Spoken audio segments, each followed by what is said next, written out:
এক কথা আমি বলবো, মিলাদুন নবী নিয়ে বিকল্প বিরোধী ফতোয়া দেওয়ার কোনো সুযোগ আমাদের এই জামানায় কোনো আলেমের নাই। যারা ফতোয়াবাজি করতেছে এরা নিঃসন্দেহে বাড়াবাড়ি করতেছে, উম্মতের ঐক্য নষ্ট করতেছে, উম্মতের মাঝে ফিতনা তৈরি করতেছে। মুসলিম মিল্লাতের মাঝে এমন একটা কাজ, এটা নবী প্রেমের সাথে জড়িত, আল্লাহর হাবিবের মহব্বতের সাথে জড়িত, এমন একটা কাজ নিয়ে আপনি বাড়াবাড়ি করে উম্মতের মাঝে একটা ডিস্টার্ব তৈরি করেছেন, উম্মতের মাঝে ভাতৃঘাতী সংঘাত তৈরি করেছেন। আল্লাহর দোহাই লাগে রে ভাই, তুমি একজন মুস্তাহিদের নাম বলো। এই গোটা পৃথিবীর ইতিহাসে ইসলাম ধর্মের অন্তর্ভুক্ত নির্ভরযোগ্য সুন্নি আকীদায় বিশ্বাসী একজন মুস্তাহিদের নাম বলো যিনি মিলাদুন নবীকে নাজায়েজ বলেছে। একজনের নাম বলো, পাবে না, একজনও পাবে না। মাওলানা তাজউদ্দিন ফাকিহানি মালিকি একজন আলেম ছিল, উনি মিলাদুন নবীর বিরুদ্ধে ফতোয়া দিছিল। দেওয়ার পরে ওই জামানায় এবং ওনার পরবর্তী জামানায় যত মুস্তাহিদ ছিল সমস্ত মুস্তাহিদরা ওনাকে রদ করেছে, ওনার ফতোয়াকে বাতিল ঘোষণা করে দিয়েছে। কতটা কঠিনভাবে নিয়েছে। যারা তাজউদ্দিন ফাকিহানি মালিকি ওনার রদ করেছে তারা কারা জানেন? ওনারা প্রত্যেকে হাফিজুল হাদিস এবং মুস্তাহিদ ছিলেন। জানেন না, অযথাই একটা জিনিস নিয়ে বাড়াবাড়ি করছেন। আপনি মিলাদুন নবী পালন করেন না, আপনি ঘরে থাকেন, এটা তোর ফরজ না। যারা পালন করে তারা ফরজ মনে করে পালন করে না, এটা নবীর মহব্বতে পালন করে। ঠিক না ঠিক? এই ভাই, আপনার ঠেলাঠেলি করে নাম নেই, বসেন, আপনি ডিস্টার্ব হয়ে দাঁড়াইছেন। ভাইজান আরেকজন ডাক দিলে তো মনোযোগটা নষ্ট হয়ে যায়। আপনি এদিকে তাকান, আমার দিকে তাকান। প্রিয় ভাই আমার, বন্ধুরা আমার, হ্যাঁ আপনি বলবেন ঠিক আছে মিলাদ মানলাম, মিলাদুন নবী, মিলাদের মাহফিল ভালো কাজ, কিয়ামটা পাইল কই? আপনার তো দিন শেষে প্রশ্ন এটাই, দিন শেষে আপনার প্রশ্ন এটা যে দাঁড়ায়া নবীরে সালাম দিবে কেন? আমরা সুন্নি জামাতের লোকদের উপরে অনেক ভাইরা এই ধরনের একটা মিথ্যা অভিযোগ দেয় যে আমরা নাকি নবী হাজির নাজির হয়েছে, নবী এখানে হাজির হয়েছে এই কারণে নাকি দাঁড়ায়। এটা টোটাল মিথ্যা একটা দাবি। আমরা নবীজির আল্লাহ প্রদত্ত ক্ষমতায় হাজির নাজির বিশ্বাস করি, কিন্তু মিলাদের মাহফিলে নবী হাজির হয়েছে এই কারণে দাঁড়ায়, এই কথাটা সঠিক না। মনে রাখবেন, একটা মিথ্যা কথা চাপায়া দিলে এটা বেশি দিন টিকে না। নবীজি এখানে হাজির হয়েছে এই কারণে আমরা দাঁড়াই না, আমরা নবীর মহব্বতে দাঁড়াই। বলবেন এই দাঁড়ায় সালাম দেওয়াটা কই থেকে আসলো? আপনি বলবেন অমুকে শুরু করছে, তমুকে শুরু করছে। না ভাই, আপনি জানেন না আল্লাহ রসুলের সাহাবারাও নবীজিকে দাঁড়ায় দাঁড়ায় সালাম দিচ্ছে। শুনুন, আজকে একটা হাদিস শরীফ বলে যায়, নোট করে রাখবেন, কাজে লাগতে পারে। পবিত্র কোরআনের সূরা আহজাবের 56 নম্বর আয়াত, এটা আপনাদের অনেকেরই মুখস্থ আছে। আমার সাথে একটু অংশ পড়ুন। ইয়া আইয়ুহাল্লাযীনা আমানু সাল্লু আলাইহি ওয়া সাল্লিমু তাসলিমা। ইমানদার বান্দা বান্দিরা গো,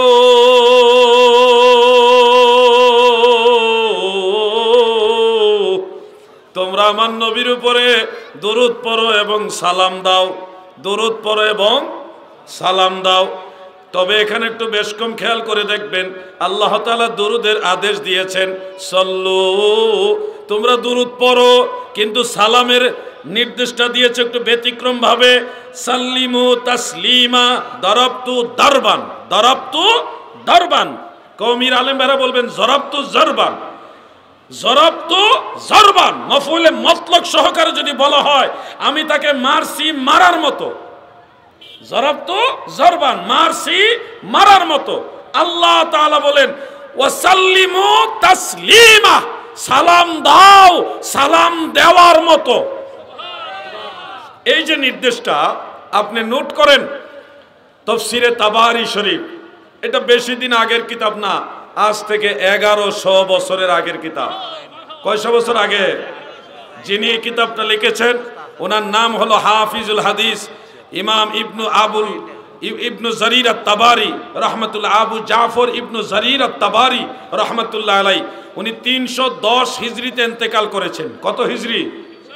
আর এখন চলে 1445 নি না 46?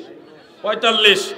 তাহলে 310 হিজরি দুনিয়া ইন্তেকাল হয়ে গেছে। ইমাম ইবনে জারির আত-তাবারি সেই কিতাবে সূরা আহজাবের 56 নম্বর আয়াতের তাফসীরের মধ্যে সহিহ সনদে একটা হাদিস উল্লেখ করেন। আল্লাহর হাবিবের উপরে যখন এই আয়াত নাজিল হইল, সাল্লু আলাইহি ওয়া সাল্লিমু তাসলিমা, তোমরা আমার নবীর উপরে দরুদ পড়ো এবং তাজিমের সাথে সালাম দাও। এই আয়াত নাজিল হওয়ার পরে আল্লাহর হাবিবের আদরের সাহাবী হযরতে কাব ইবনে উজরা রাদিয়াল্লাহু আনহু, নামটা মনে রাখবেন, হযরতে কাব ইবনে উজরা রাদিয়াল্লাহু তাআলা আনহু, তিনি বলেন ফাকুমতু ইলাইহি আই ইলান নবী সাল্লাল্লাহু আলাইহি ওয়াসাল্লাম ওয়া কুলতু আসসালামু আলাইকা আইয়ুহান নবী ওয়া রাহমাতুল্লাহি ওয়া বারাকাতুহু। আমি কাব ইবনে উজরা এই আয়াত নাজিল হওয়ার পরে আল্লাহ রাসূলের প্রতি তাজিমে দাঁড়ায়া গেলাম গো। আমি কাব ইবনে উজরা দাঁড়ায়া আমার দয়াল নবীকে সালাম জানাইলাম। আল্লাহর হাবিবের মজলিসে উনি দাঁড়ায়া সালাম দিলেন। আল্লাহ কিন্তু বলে নাই যে দাঁড়াও, আল্লাহ রসুল বলে নাই দাঁড়াও, কিন্তু আল্লাহ তাআলা তাকিদ দিয়েছেন যেভাবে সালাম দেওয়া দরকার ওইভাবে সালাম দাও। নবী করিম সাল্লাল্লাহু আলাইহি সাল্লাম সাহাবীদেরকে আয়াতে কারিমা জানালেন। জানার পরে সাহাবীরাই বুঝা নিল নবীজিকে কিভাবে সম্মান করে সালাম দিতে হবে, এই সম্মানের পদ্ধতি কিভাবে হওয়া উচিত, এটা সাহাবীরাই বুঝলেন এবং তিনি সাথে সাথে ওইখানে দাঁড়ায়া আল্লাহ রসুলকে সালাম দিলেন। সুবহানাল্লাহ বলেন। আরেকটা কিতাবে পেয়েছি ফাকুমনা ইলাইহি, মানে সব সাহাবারাই দাঁড়ায় গেছে, দাঁড়ায় নবীজিকে সালাম দিয়েছে। তো এখানে আপনারা একটা জিনিস খেয়াল করেন, ভাই দাদা এদিকে তাকান সবাই, সাহাবাই কারাম জানেন নবীজিকে কিভাবে সালাম দেওয়া লাগবে। কি বলেন আপনারা, বলেন যে সাহাবারা জানেন কিনা? তো বসেও সালাম নামাজে দিয়েছেন, বিশেষ কন্ডিশন এখানে আল্লাহর আদেশ ওয়াসাল্লিমু তাসলিমা। ওয়াসাল্লিমু তাসলিমা কিভাবে বাস্তবায়ন করতে হবে এই পদ্ধতি সাহাবাই কারাম দেখাইছে। আমার নবীর প্রতি মহব্বতে তিনারা দাঁড়াইয়া তারপরে সালাম দিছে। আমরা সাহাবীদের অনুসরণে কিছু মুহূর্ত নবীজির প্রতি সম্মান প্রদর্শন করে দাঁড়াইয়া সালাম দেয়, অতঃপর বসে যায়। এই পুরো বিষয়টা হলো আল্লাহ রসুলের প্রতি মহব্বত, ঠিক না বেটে? আপনি বলবেন সাহাবারা দেয় নাই, এতদিন বলছেন সাহাবারা দাঁড়ায় সালাম দেয় নাই, তো এখন কি বলবেন বলেন? আমি হাদিস বলছি মাত্র একটা, আমার জানা মতে 53টার উপরে হাদিস আছে, একটা শুধু বললাম। এখন কি কইবেন বলেন? আমার কথা হইল ভাই আপনি দলিল দিবেন, আমিও দলিল দেব, এই ঝগড়া চাই না। আপনারা রসুল পাককে নিশ্চয়ই ভালোবাসেন। নবীজির উপরে কেউ যদি গালি দেয় তখন কিন্তু আপনারাও রাস্তায় নামেন, আমরাও নামি। নবীজিকে গালি দিলে আপনারও কষ্ট লাগে, আমাদেরও কষ্ট লাগে। আমরা সেই নবীকে ভালোবেসে নবীজিকে সালাম দেই। আপনারা আক্রমণাত্মক না হয়ে ভালোবাসার সুলভ আচরণ দিয়ে আসেন, আমরা একসাথে মদিনাওয়ালাকে সালাম দেই, একসাথে নবীর দুশমনদের বিরুদ্ধে রুখে দাঁড়াই, ঠিক না বেটে?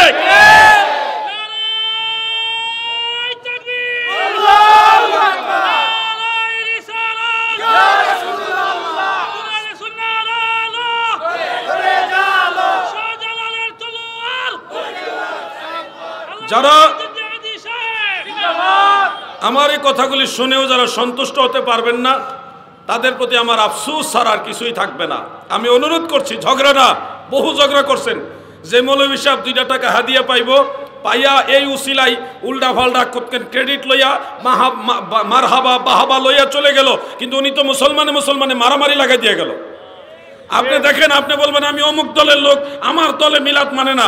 ভাই আপনার দলের আবিষ্কার হয়েছে আজ থেকে 97 বছর আগে, আর মিলাদ কিয়াম কত হাজার বছর আগে। আপনি বলবেন না আমি এই দলের না, 97 বছরের দলের না, আমি অমুক দলের। ভাই ওই দলের আবিষ্কার হয়েছে 135 বছর আগে। 135 বছর আগে আপনার ওই দলের কোনো অস্তিত্বই ছিল না। আর রাসূলের মিলাদ কিয়াম সেই সাহাবায়ে কেরামের জামানা থেকে এখন পর্যন্ত আছে, কিয়ামত পর্যন্ত থাকবে, ঠিক না বেঠে? আল্লাহু আকবার, ইয়া রাসূলুল্লাহ। আমার কথা সহজভাবে বলছি, এগুলো নিয়ে ঝগড়া করবেন না। আপনি যদি একান্তই মনে করেন যে আমি এটা আমল করব না, আপনি করেন না, তারপরে মুসলমানদের মধ্যে অশান্তি সৃষ্টি করবেন না। আপনি ইয়া নবী সালামু আলাইকা কোরআন হাদিসে কোথাও খুঁজে পাইতেছেন না, আপনি পান না, এটা আপনার দুর্বলতা। আমরা পাইছি এই জন্য আমল করি। আপনি তো জিজ্ঞাসা করেন না যে কিসের ভিত্তিতে কোন দলিলে ইয়া নবী বলেন, জিজ্ঞাসা তো করেন না, কিন্তু ফতোয়া দেওয়ার সময় তো আর কাউরে তোয়াক্কা করেন না, মনে হইতেছেন আপনি সারা দেশে কোন আর আলেমই নাই। এরকম তো ঠিক না ভাই। আমরা যৌক্তিক ভাবে কথা বলবো, তাত্ত্বিক কথা বলবো, দলিল ভিত্তিক রেফারেন্স ভিত্তিক কথা বলবো, লজিক্যাল কথা বলতে হবে। আপনি যদি বলেন ইয়া নবী জায়েজ না, আপনার কথাই না জায়েজও হবে না, জায়েজও হবে না। কোরআন সুন্নাহ ইজমা কিয়াস শরীয়তের চার দলিল যেদিকে বলবে সেদিকে আমাদের চলতে হবে, ঠিক না ঠিক? পাইকারি ফতোয়াবাজি বন্ধ করেন। আপনাদের বাড়াবাড়ির কারণে মুসলমানদের অনেক ক্ষতি হয়েছে। আমি আজকে আর একটু ক্লিয়ার করে দিচ্ছি, ইয়া নবী এটা মূলত কোরআন থেকে আসছে। কোন থেকে আসছে? কোরআন শরীফ থেকে আসছে। বলবেন কেমনে আসছে? ভাই কেমনে আসছে এটা বোঝার জন্য আপনাকে গ্রামার বুঝতে হবে। গ্রামার না বুঝলে আপনি বুঝবেন না। এখন ধরেন একজন ব্যক্তি, ওনার নামের সাথে লেখা আছে স্বরে অ ব বিসর্গ দিয়ে ব্র্যাকেট দেওয়া। এখন এটা দেখলে আমরা বুঝি কি? অবসরপ্রাপ্ত বুঝি না। কারো নামে মেজর জেনারেল, মেজর অমুক ব্যক্তি, ব্র্যাকেটে লেখা আছে অব, স্বরে অ ব বিসর্গ অব লেখা আছে। তো এই অব দেখলে কি বুঝেন? অবসরপ্রাপ্ত। যেই লোক বাংলা ব্যাকরণ বুঝে না, সে কইব এই অব দিয়া আবার অবসরপ্রাপ্ত হইল কেমনে? তার কাছে এটা অজানা। আমি বলছি ভাই ইয়া নবী দ্বারা গ্রামার অনুযায়ী, আরবি গ্রামার অনুযায়ী ইয়া আইয়ুহান নবী হয়। লিকাসরাতিল ইস্তেমাল, বেশি বেশি পড়ার কারণে একটা কিয়ামে যখন আমরা দাঁড়াই, মিলাদ শরীফের কিয়ামে, তখন আল্লাহ রাসূলের সম্বোধনটা একবার হয় না বহুবার হয়? এই যে বেশি বেশি ব্যবহার হইতেছে, ইয়া নবী, ইয়া রাসূল, ইয়া হাবিব, এই যে বেশি বেশি ব্যবহার হইতেছে, 3 4 বার 5 বার, অনেকে আরো বেশি বার সালাম দেয়। এই বারবার যে একটা জিনিস উচ্চারণ হয়, এটাকে সংক্ষেপ করা হয়েছে। মূলত শব্দটা হলো ইয়া আইয়ুহান নবী। এখন ইয়া আইয়ুহান নবী একটা লম্বা শব্দ, এটাকে শর্ট করা হয়েছে লিকাসরাতিল ইস্তেমাল, অধিক পরিমাণে ব্যবহারের কারণে ইয়া আইয়ুহান নবীকে সংক্ষেপ করা হয়েছে ইয়া নবী। এটা গ্রামারের নিয়ম অনুযায়ী করা হয়েছে। আপনি যদি গ্রামার না বুঝেন মিয়া ভাই, ওই যে দ আডুবাঙ্গা দ আকার বিসর্গ আর ব আকার বিসর্গ দিয়ে যেমন সংক্ষেপ একটা দুয়া বুঝান, র অন্তস্থ র বা বয়শূন্য র যেটাই বলেন, এই র লেখা হ দিয়া বিসর্গ মাইরা যে রহমাতুল্লাহ আলাইহি বুঝান, হ্যাঁ, অন্তস্থ র বা বয়শূন্য র আকার দিয়া বিসর্গ দিয়া রাদিয়াল্লাহু আনহু বুঝান, ওইটা যেমন বড় একটা কথারে সংক্ষেপে বিসর্গের মাধ্যমে ছোট করা হয়েছে, ঠিক তেমনি ভাবে পবিত্র কোরআনের ইয়া আইয়ুহান নবীকে সংক্ষেপ করা হয়েছে ইয়া নবী। এইটা বুঝো, এইটা বুঝো না, আর না বুঝা ফতোয়া দিয়া মুসলমানে লাগাইছো একটা গন্ডগোল। আল্লাহর রাস্তে বলছি, আপনি যদি মনে করেন না আমি সংক্ষেপে এমনি সালাম দিতাম না, আমি পুরোটা দেবো, তাও দেন। আমার তো ইয়া নবী এস্টাবলিশ করার উদ্দেশ্য না। আমাদের মূল টার্গেট হলো আল্লাহ রসুলকে সালাম দেওয়া, ঠিক না ভাই? ঠিক ভাই, আমরা নবীজি সালাতু সালাম চাই, ঝগড়া চাই না ভাই। কতদিন আর ঝগড়া করবো বলেন? ঝগড়া করতেও তো একটা এনার্জি লাগে। আজাইরা খাইয়া, হ্যাঁ, আল্লাহর দেওয়া ক্ষমতায় নিজের খাইয়া আপনার লোকে ঝগড়া করতে আমরা কার মন চায়? কিন্তু আপনি যে কোনো কথা বলবেন, আইমাই কারামের রেফারেন্স দিয়ে কথা বলেন, সমাজে ফিতনা সৃষ্টি হবে না, মুসলমানে ভাতৃঘাতী সংঘাত হবে না। আল্লাহর ওয়াস্তে অনুরোধ করে গেলাম এই কথাগুলো। আমি জানি আমার কথাগুলি সবাই শুনতেছেন। আমি কারো উপরে কটাক্ষ করে কথা বলছি না, কারো উপরে আঘাত করে কথা বলছি না, সম্মান দিয়ে বলছি ভাই। আপনি যদি বলেন হ্যাঁ হুবহু সাহাবারা যেটা যেভাবে করে নাই, হুবহু সাহাবাই কেরাম যেটা যেভাবে করে নাই, এটা করা যাবে না, এটা বেদাত, এই ফতোয়া যদি আপনি জারি করেন তাহলে আপনি নিজেই ফাঁসে যাবেন। আপনি নিজেই ফাঁসে যাবেন। কেমনে ভাসবেন জানেন? আপনি 1 নম্বরে ভাসবেন, মসজিদে কালেকশন বন্ধ করতে হইব। ডিব্বা দিয়া করেন আর ফট দিয়া করেন আর বাক্স দিয়া করেন, মসজিদ মাদ্রাসা কালেকশন হয় কিনা বলেন? তো হুবহু এই সিস্টেমে কালেকশন সাহাবাই কেরাম করছেনি। এখন যদি আপনার ফতোয়ায় কালেকশন বন্ধ হয়, এই মসজিদের ইমাম, মুয়াজ্জিন, মাদ্রাসার হুজুরদের বেতন কি আপনি দিবেন? পাগলামির একটা সীমা আছে। মনে রাখবেন, বিদআত 2 ধরনের। আল্লাহ রসুল বলছে 2 ধরনের আবিষ্কার আছে। আমি বলি না, আল্লাহ রসুল বলেছে মান সান্না ফিল ইসলামে সুন্নাতান হাসানা কানা লাহু আজরুন যারা ইসলামে ভালো কোনো রীতি প্রচলন করে এটার জন্য তার সওয়াব আছে, আবার মন্দ রীতি উদ্ভাবন করলে এটার জন্য গুনাহও আছে। এখন মানুষ, আমরা যারা মুসলমান, আমাদের মাঝে যেমন ধরে কোরআন শরীফে জের জবর ফেশ জজম এটি আসেনি, কোন জোরে কোন আসেনি?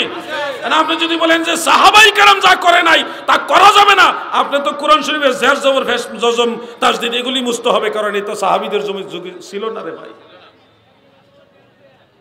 সবগুলি একসাথে যুগ হয় নাই, ধাপে ধাপে যুগ হয়েছে। আপনি এ অশান্তি তৈরি করবেন না।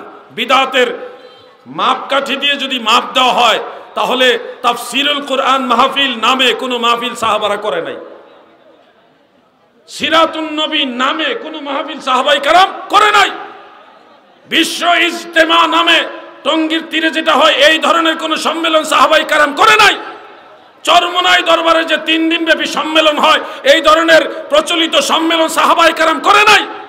দরবারে দরবারে যত অনুষ্ঠান হইতেছে, আপনাদের মাদ্রাসা মাদ্রাসা যত অনুষ্ঠান হইতেছে, এই সিস্টেমে সাহাবাই কেরাম কোনো অনুষ্ঠান করে নাই। সালানা জালসা যেই নামে করেন, যেই দলিলে আপনার সিরাতুন নবী মাহফিল জায়েজ, যেই দলিলে আপনার তাফসীরুল কোরআন মাহফিল জায়েজ, যেই দলিলে বিশ্ব ইজতেমা জায়েজ, টঙ্গীর ইজতেমা জায়েজ, যেই দলিলে চরমোনাই সম্মেলন জায়েজ, আহলে হাদিসের সম্মেলন জায়েজ, যেই দলিলে মাদ্রাসার সালানা জালসা জায়েজ, সেই দলিলে মিলাদুন নবীও জায়েজ।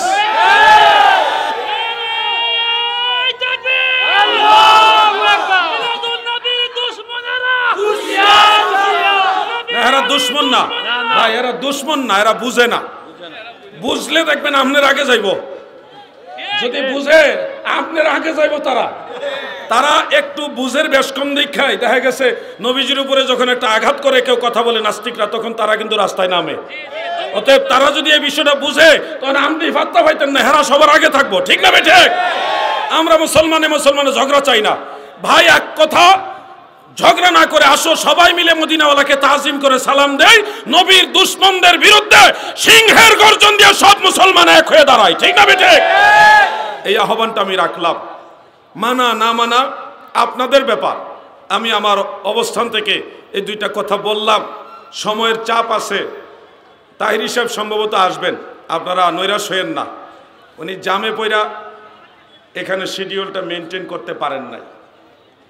আপনারা জানেন ইদানিং চান্দুরা থেকে ইসলামপুর এই জায়গাটা অযথাই জাম লেগে যায়।